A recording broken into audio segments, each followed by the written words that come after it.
Bulk Carrier 7. There is many ship owners thinking today, should I change the flag or what nationalities should I use? We have this banning of Russian seafarers, we have banning of some nationalities getting US visas. We have also got these summer Northern Hemisphere flight costs and agents going up above inflation in the cloud, yeah. And then we have other companies that use AI like Candina with a huge base above 150,000 seafarers. And there's many owners that are now thinking, well, should it be the flag or should it be the US visa?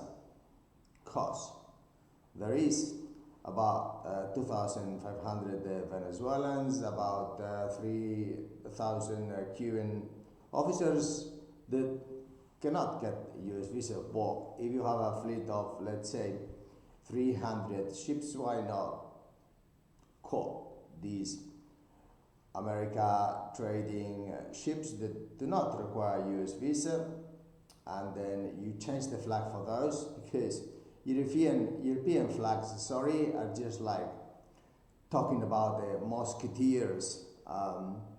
European flags are not adapting to Panama, to Venezuela, to many other countries' endorsements, so forget about those. But then why don't you get in touch with us? Because we have Adonis, we have Green Spectre, we can use your own company software, and we are direct. So why this disruption with the why the brand is happening today?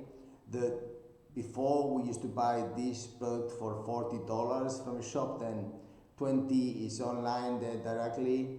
From producer is 10. Why don't you contact us directly, dear ship owner? We get solutions for your fleet of 100 ships, and we cut them up in pieces so that we can really have a long-term talent retention, and really at the 3-4% agency, not the Northern Europeans are so expensive.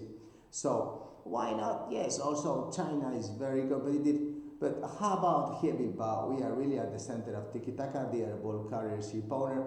We can do this very fast and very transparent. ESG, corporate social responsibility, equality. We can employ women on board officers and ratings, and we can have something that really will be put for another 50 years. Contact us. Thank you. Bulk carrier ship owner. Bye.